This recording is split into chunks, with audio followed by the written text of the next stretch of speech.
Hey, Dr. Bill here. I am excited to do our next Meet the Mentor. Why do we even do these? Well, Leap Week this year will be July 13th to the 19th at the beautiful Pepperdine campus. Why not UCLA? UCLA is turning that whole area into an Olympic village. And thank goodness for our LA firefighters because they literally saved Pepperdine. The fire came right up to the campus and they were able to keep the entire campus intact. And huge shout out to LA firefighters. You guys are heroes in every sense of the word. We lost 25,000 structures in this fire, 12,000 homes. I have countless patients that are homeless now, and it's something we've never seen before. So our hearts go out to you guys. If you have kids 15 to 25 and you're thinking about what they should do this summer, Leap. It is an amazing program. What is Leap? LEAP is an entrepreneurship program for high school and college students aged 15 to 25 that we have taught at UCLA for the last 16 years.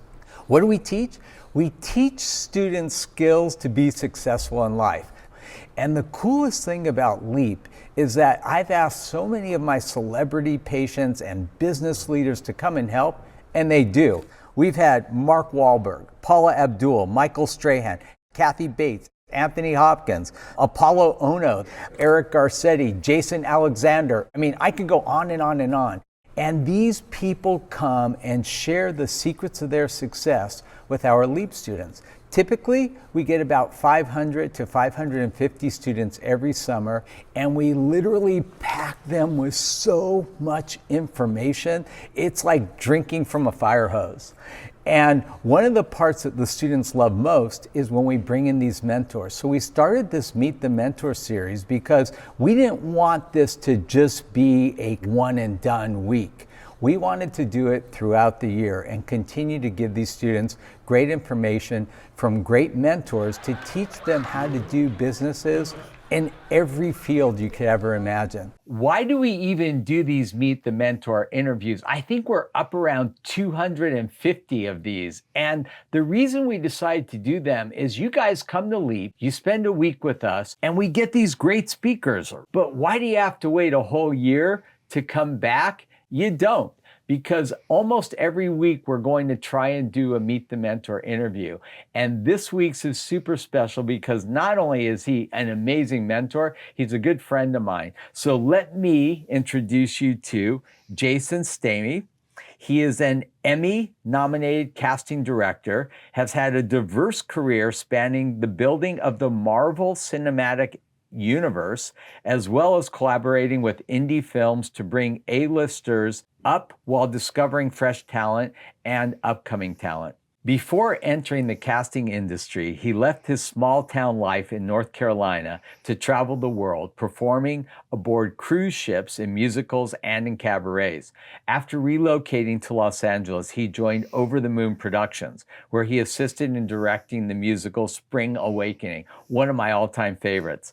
This experience ignited his passion for casting, leading him to secure his first casting job with the renowned Sarah Finn Company. For those of you who don't know that, that's Marvel, right? He had the privilege of working with several esteemed studios such as Marvel, Disney, ABC, Lucasfilm, Warner Brothers, Hulu, and Sony. His notable contributions in the world of casting included the 23-time Emmy-nominated series Wandavision, Avengers Endgame, The Little Prince, What If, The Nice Guys, and the live-action remake of The Lion King. So please help me welcome Jason. Hi. Hey, thank you for being here. Hello. I'm so happy to be here. Thank you for inviting me. So I was watching something on Instagram and I just had to do this. So there was this comedian and he said, you know, I went to career day at my kid's school and they sat me next to a doctor. And then the kid said, doctor, how many years did it take you to become a doctor? And the guy said like 54, right? And then they said, sir, how many years did you take to become a comedian? And I looked at the kid and said, you're good now. I kind of feel like that's how your career went, right? Like, I know you went to college, but did anything you learned in college help you with your career? I don't want to discourage anyone from going to college. No, I think it's a great thing. And it's an important experience. But no, honestly, I really made my way through this as a learning by failure and success. More failures than successes, of course, but that's sort of the way it goes. But yeah, I just learned by doing. I'll tell you something, for people who say, oh, you don't need to go to college. No, you don't. But going to college and learning, science and math and all these things may never help you in your career. But I think it is a really critical and important learning period in your life, just to socialize and grow and be with other people in an environment where you're normally not in your parents' home. So I would never, ever, ever discourage anybody from going to college. And you never know what you learn in college could or could not be useful in your career later on. Oh, 100%. The socialization of college in and of itself is so important, just because where you come from is such a big piece of who you are. But in North Carolina, I lived in a tiny bubble that was extremely religious, and it was not diverse. Right. So you came out of college and you started working on cruise ships, and I'm sure your parents were thrilled. Yeah, they loved it. No, they hated it.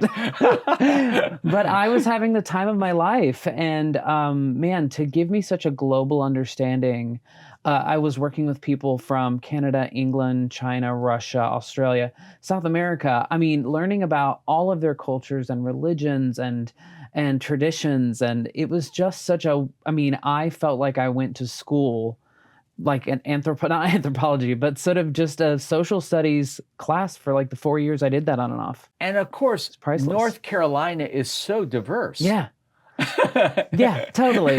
In like two of the cities. You have like Charlotte and, Asheville, which was the horrible floods. But, you find pockets. But for the most part, the tiny town I grew up in had like a couple stoplights, a Walmart, a pizza joint, and like 25 churches. I don't know who was going out of this town. I don't know who was going to those churches and filling the pews, because there were more churches than anything. But yeah, that was sort of my very humble beginnings and how I learned what the world was in that small bubble. So first you start off as a performer. Mm-hmm. So you're kind of in front of the camera, mm-hmm. and then you kind of transition to behind the camera. So how did you make that transition? Because I mean, a lot of times people that perform just really want to keep doing that and doing that and doing that. What made it kind of lose its luster and, move you back?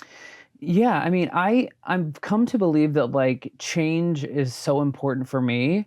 I know that having something steady and consistent is such a weight off a lot of times, but I could feel myself getting the itch of like the repetition of doing it. I was having to like stay in extremely good voice, like vocal rest all the time, gallons of water, all types of teas.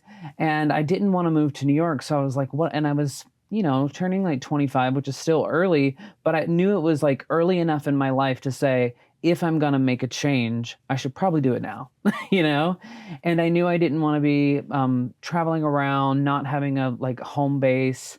And I knew that, singing wise, I just was like, I was like, I can't keep doing this forever. Wait, you were doing Scooby-Doo, right? So that was before I worked. That's what's so crazy. So that was the gateway to get to cruise ships and other things. Is my very first job. I had never had a performing job. I had never taken a singing lesson, acting class, dance lesson. Everything I did was teaching myself from, back then we didn't have YouTube, but they released these music videos where you could learn the dance to music videos. So I'd teach myself that way, listen to singers that I love, watch actors that I love, and just adopt those things through my own ways. And I worked at my first job, I was like 18 years old, and I booked the role of Shaggy in the Scooby-Doo show for children at a theme park. And it was crazy. I had to learn how to do the voice. Right. Like I had to be like, I don't know, Scoob, like that's awesome. Loinks. Yeah, like all that stuff. Yeah. I even had to sing as him. I had to rap as him. I had this like 6-foot Scooby-Doo that was on stage with me that I was dancing with. It was absolutely nuts. But it was And wait, you did that wonderful. show, what, 5 times a day? Yes. For how many years? I did that for 1 year. And then I graduated to the more adult shows, which would be review shows like a pop show, a country show, a Broadway show. So for the first year I was Shaggy, the next 2 years after that, sort of what I call my college of 18, 19, 20, was working summers at that theme park. And that's where I really grew my talent and my ability to perform, which then I was between, like, do I pursue musical theater as an actor? I was more comfortable as a singer than I was as an actor at the time. I just didn't have that confidence. So I was like, what other jobs could I level up? Like, I don't want to stay in North Carolina. I want to go somewhere.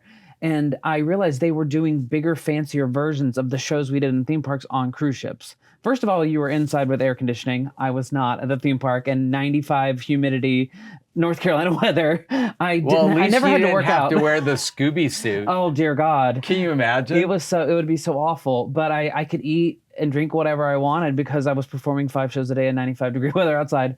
So I got to level up. You get the lights, the costumes, the sets, and everything on cruise ships. Plus, you get to see the world. So back then, this is crazy, and you kids won't understand this. I had 2 VCR, and I would play on this one and record on this one to put together a demo reel of what I was doing to send off to all the different cruise ships. And that's how I booked that first job. My first company I worked with was Carnival. Oh, no way. Yeah. And you did that for 4 years, right? On and off, yeah. Like I would have little breaks in between. The contracts were anywhere between 6 to 10 months, depending on what they were looking for. But it really was, man, it's like harder. Like so many people don't understand. It's like almost harder than doing Broadway 8 times, a week, because they do like 1 show per night for 8 nights.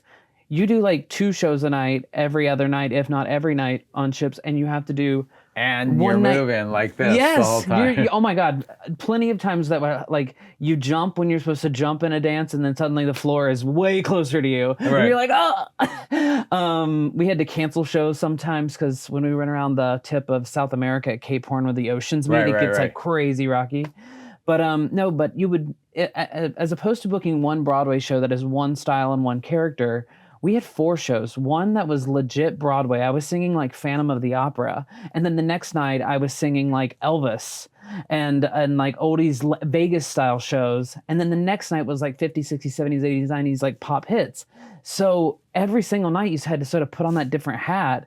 And it really helped me sort of figure out who I was as a performer. So you went from cruise ships to? My husband had always wanted to be in TV and film. And by the way, you guys met on the cruise ship. Yes, that's how my husband and I met. It was magical.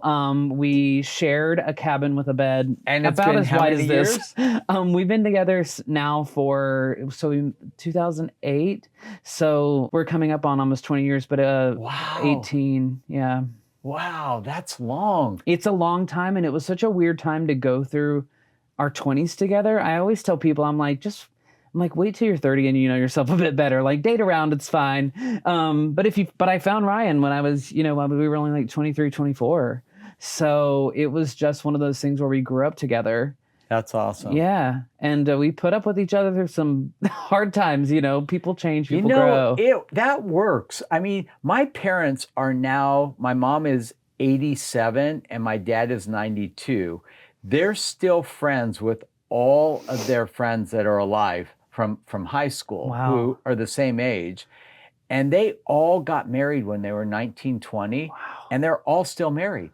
Like none of them really got divorced. I mean, they're all still, so I don't know, maybe there's something to it, like growing up together and, I mean, in a relationship, one of 2 things either happens. Either you grow together or you grow apart. Yes. And apparently you guys grew together. Yeah, I think the one thing that I learned, we were so overly taught and there's this sort of fantasy version of what being in a relationship is. There has to be romance and fun times together and things like that, like sexual chemistry, personality chemistry. But like the other thing too is that you become family. You become a team. Right. like once you hit that stage, you're dealing with bills and finances and moving and there's so many life things where you just need a great teammate. All that other stuff is definitely necessary for a good relationship, but I think the core thing becomes like looking at each other in the eyes and saying, I'm on your team. Yeah. Goes such a long way. I call that we-ness. Well, you really? Yeah. It's like we are Yes. in something. Yeah. I don't know. I just made up that word and I've No, used it's it. great. I mean, Yeah. honestly, kudos to Ryan. I grew up in a very difficult situation, and I didn't really understand what unconditional love looked like, or somebody that would really stand by you. And so, for what he gave me and what he taught me, and helped my emotional intelligence grow so much, he's such a kind, understanding. Yeah. No, I know human. him well. And And he really stood by me like as I grew up, and I had growing pains and we had changes. And we've had more good times than bad, but we made it through the bad. Yeah. Yeah. Okay. So Yeah. cruise ship, you meet your husband. Yes. You're in a little tiny bunk for 4 years. Oh my God. And then you finish the cruise ship. What's next? So I had no clue what I wanted to do, but Ryan was very specific that he knew he had always wanted to act, write, and produce TV and film. And I knew I didn't want to go to New York. Well, LA sounded nice. The weather, all the perks, and we knew we were going to be really poor when we first moved here. And I was like, being poor in LA sounds more fun than being poor in New York. But you still had a 14-foot Christmas tree. Yes, true. That's when we got the new place. But our very first, very humble apartment, we definitely had our little skinny Christmas tree that we put up every year. It got nicer and nicer, but he wanted to come out here, and I thought, LA is the entertainment capital of the world. I know that I'm sort of feeling like I'm coming to an end with my performing career. What else is out there? I had no clue when I came here. I thought I was going to get into the music industry. Right. I wanted to be like a songwriter, and I wanted to be an artist, and that was just sort of this idea I had of what would make me happy. And so when I came here, I started getting involved with Live Nation and House of Blues was my first jobs here. And I sort of learned that, like, unless you are the artist or you're like tight with them, all the other roles for me, in my experience, was very managerial, very just business. And while I enjoyed learning about that stuff, it wasn't really scratching that creative itch that I had. So that's when I jumped on board the Spring Awakening musical. I was doing it for free. I would work my day job from like 9 to 6:30, and I would sprint over to rehearsals every single night for like 2 months. Now, where was this location? It was in Hollywood. We did it in a theater there, and it was intimate. Like, it wasn't a huge production, but we got this incredible cast, like Lindsay Pierce, who went on to be Elphaba on Broadway after that, Janelle Parrish, who was from Pretty Little Liars and To All the Boys I Loved Before. We really hit a unique pocket, and it was such a special show. And the thing that really changed for me is this. I said to myself, if on opening night, I feel sad, I feel like I should be up there. If that happens when we hit opening night, I will know I need to go back to performing. And so I was giving myself this litmus test. And on opening night, all I could do was stand at the back and hysterically cry with joy because I was so proud of the people on stage and what we had done. Awesome. And I was like, okay, this could work. This is my calling. Yeah. So Tamara Hunter was the casting director, and she was doing it on the side too as a producer, for no money. And she worked at the Sarah Finn Company. And so I took her out for margaritas at a cute little Mexican restaurant that's no longer there, Merrick's, R.I.P., West Hollywood. But I just said to her, I think casting might be something I'm interested in. And she was like, oh my gosh. She's like, I didn't know you didn't like your job. Otherwise, I would have told you were such a casting person. So it was this unique sort of where me knowing what I wanted to do and the opportunity presented itself met in the middle. And their assistant sort of wasn't feeling the job of casting at that moment. So 2 weeks later, I was the only person who interviewed for the job and started there 2 weeks after that and stayed there for almost 11 years. So for people who don't know, Sarah Finn's casting company is synonymous with Marvel. 100%. Sarah is one of if she's not the top, she's one of the top 3 casting directors in the world. So for me to be thrown into that for my very first job and $180-200 million film Iron Man 3 coming off the success of the other two was bananas. So you're like 30 years old now, right? I was 28 You're when I made that change. 28, and here I also you took are. a 50% pay cut from Right. what I had built working at House of That's Blues. okay. And I was, okay. So I told Ryan, I was like, we're going to be lean for a little while. But actually, I have to really give props to his father. My father wasn't really in the picture, and I called Ryan's dad when I was having that crisis. Rely on the people in your life who have made great decisions and who are successes. Lean on your mentors, Dr. Bill, any of the people you meet here. Listen to what they have to say. Ryan's father said, if you're going to do it now, do it now. He said, I had a really successful job that gave me a great life, helped me pay for my kids' college, kept us comfortable. But did I love it? No. He was like, I was doing it because the pay was better. I was keeping consistency. I liked that. But he's like, but if you are feeling this now, lean in. Okay, so you're 28 years old as an assistant. And now you're calling like Meryl Streep's agent to book her. Yeah. Like, did you feel like an imposter? I did, and I was very scared. And because of my acting experience, really comes into play whenever you have to make those phone calls, because sort of this faux confidence that you have to put on, because you have to act like you belong in those situations, and then realize you do belong, which is the hard thing. Everybody has imposter syndrome at some stage in their life, or, at different levels. So yeah, just, luckily Sarah really empowered me to do those things and help make those calls and know when I needed to push it to her and know where my place was. But it was scary. I was so scared. I would get on the phone and be like, oh my God, this is like this is the top CIA agent that's been there for like 30 years and he's a co-founder. It was terrifying. One of my favorite speakers at Leap was Niecy Nash. Oh gosh, she's amazing. Yeah, and she led with fake it till you make it, baby. You have to. Right? I did that even when I worked the Live Nation House of Blues role, because I sort of was working with all the different departments. And if they said, oh, do you know how to do X? I would say, oh yeah. And then I would not know. And I would go to my computer and I would YouTube it and I would teach myself how to do it. And then I would come back and they were like, how do you know how to do everything? And I never gave away my secrets. But faked it till I make it. That has literally been my entire career up until this point. And now I don't have to fake it because I actually have the experience. It's funny, when you start doing dentistry, there's this one skill that is so critical, and that's where you're working, and we say it's indirect vision. So if I'm working on the front of your teeth, that's easy, but when I'm working on the back, I can't see that. So I'm basically using a mirror to work, and so my hand has to go upside down and backwards. And there's this point where like it just clicks in your brain and it connects, and now I don't even think about it. Like it's almost just like automatic. it's almost one of these. So there had to be a point in your career when you went from this kind of awkward beginning part and you were kind of faking it till you make it, to a point where you just were like, I've got this, right? What was that point?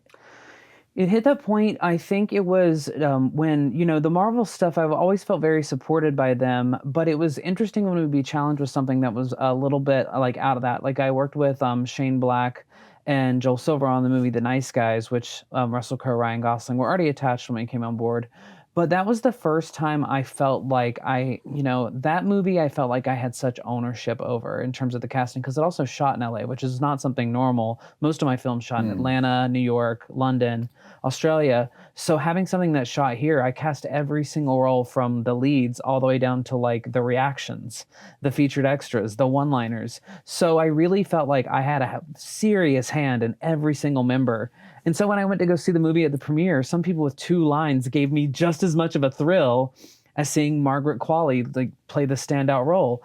That really gave me a lot of ownership. And the other was Guardians of the Galaxy, because it was the first Marvel film that was an all-original cast, no returning, because I had done Iron Man 3, Thor 2, Captain America Civil War, these people that were coming back that Sarah had already cast before I ever worked there. Guardians of the Galaxy was the time as an assistant where I really felt like I was digging in and I was making discoveries of actors that even Sarah and Tamara were not super aware of. I think they'd be okay with me saying that. That's Yeah. part of our job. We all introduce each other to what we're watching and who we're seeing. But it really gave me that opportunity to be like, okay, good. I think I can do this. I think I'm good at this. That's awesome. And the one thing I always tell people that I think is truly a piece of success, and is a part of why I say I love to grow and change, is that no matter how much experience or confidence or anything you have, there's always more to learn. So I always tell people, like, empty your sponge in every situation. If you go in with a full sponge thinking, oh, I'm good, I've got this at everything, you're not going to learn anything. You're going to have a wall up. So even if you feel like you're super confident, bring out that sponge, if you guys are like a towel or whatever the thing works for you. So that way, whatever new thing you can learn and absorb, you're available. Right. Yeah, because it's only going to make you stronger and greater to have other people's opinions. So, Jason, one of the things that differentiates my podcast from others is that I really want to take a few minutes and have you kind of dive into what is it, if I'm a student watching this and I'm like, man, that sounds like a career I really want to do. What is it that you would give as advice for any young student watching this who really would like to pursue a career as a casting director? Kind of, things they should be studying, things they should be doing, and basically how they can get introduced to this and develop a career. Absolutely. I mean, the first thing that I think is a must if you want this as a long-term career, obviously you have to love television and film, but you have to have a heart for actors. And because I came from being a performer, obviously my husband is an actor, I just loved watching. I loved watching people and their different performances. I remember growing up, and even some of the comedies that I love so much, like, it's really old, but if you haven't seen the movie version of Clue, I mean, just like these master classes in comedy, you have to sort of be obsessed with it, because it can be a really tough career. But I would say if you're interested in being a casting director, a lot of it is about just sort of getting a sense of what the industry is. And there's a couple different ways you can do this. You could PA on a set, like that is where you empty out that sponge and you look at what everybody's doing. That is class. That is school. That will teach you everything you need to know about how the industry works. And then if you want to get into casting, there are internships, there are programs. This Casting Society of America has a program that they do every year where it's sort of like there's no college courses. I think there's one at Syracuse University, but there are no other casting courses. Look into that. And then also working as an assistant for an agent or a manager also gives you a sense of how that relationship works between the agents and the managers and the actors, because that is so important when you get into casting, because those are your colleagues you have to work with to cast these people. They represent them and they help them. So understanding basically what my advice is get a little taste of every piece of the industry that you can at the lowest level, like without any, like, I don't mean to sound degrading, but just like the entryway. But how do you even find these things? There's a lot of them listed online. Like, there's so many companies that list. I mean, you can look on, there are multiple websites. If you're more interested in stuff that's like, stage work and stuff, there's Backstage. They release all types of these other side of the camera, sort of they call us below the line talent jobs. There's a ton out there, and honestly, finding a great assistant who just like loves what they're doing, because it is a tough job. It is hard to find, and it's so specific because just like me and that person, so we also have to vibe as people. But yeah, volunteer, like being a PA on set, you're going to be grabbing people's coffees and waters, but in between those moments that you're doing that, talk to people, understand what they do. How do these jobs work? Because there isn't a college course. You can go to school for film and you can get an understanding, book learning for the most part, about what these things do. But most of Hollywood is a trade. It's not first of all, I'd never want to go to a dentist that didn't go to school. There are certain jobs you have to do. Right. I wouldn't let someone in my mouth if they didn't. But with Hollywood, there's so much creativity, and there's so much. It's such a hyper people business. It's all about getting along. Each production is like a little family, like a cast. And finding an internship for a casting office, which you can look on the Casting Society CSA's website. They post those all the time. You can sign up for a free email thing where you get an email every time a job listing goes out.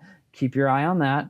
also look into assisting, even if it's for a short time, 6 months to a year at an agent or manager's office. Those jobs, Gersh, anywhere, even like a boutique agency, would be a great thing. But like I said, it's like it's emptying that sponge, being the PA that shows up on set and is so excited just to learn about how it works, even if you're grabbing waters all day. So, with all the success that you've had in your career, what's next? Well, I'm really excited I'm entering into this phase where I'm beginning to start expanding my creativity wider than just the talent and the actors on screen. I'm diving into producing, which has been very exciting because it really changed the lens in which I watch all my entertainment. I didn't really pay that close of attention to the editing or the music or the sound design or the sets or the costumes. It was more like, what is the actor doing? It was hyper focused. Me watching a TV show and being so annoying because I IMDb and add people to lists. It feels like I'm working when I watch stuff. But I'm excited to dive in to expand my creativity into producing and writing and having that kind of voice that has a bigger scope over a production than just the actors on screen. That's cool. And it's been really inspiring. And like I said, I've always been attracted to change. It's scary. After having such a solid job with some of these major studios and corporations, I'm just interested in like helping things make it to the screen that I would love to watch or that I think could help with social change, inclusion, diversity, telling cool stories. I want to do stuff that's uplifting and fun. I think there's a lot of heaviness in the world right now, and I think entertainment is meant to help people escape that. Oh, for sure. If there's a student that would like to get a hold of you and contact you, what would be the best way? Instagram is great. DM me. Yeah. Honestly, I don't have. What are you on Instagram? I have nowhere near the followers Bill has. So I don't know if you see all your DMs, but I actually can check all of them. All right. Well, thank you so much for doing this. Yes, of course. I hope to see you at LEAP this year, July 13th to 19th at the beautiful Pepperdine campus. Dr. Bill, over and out.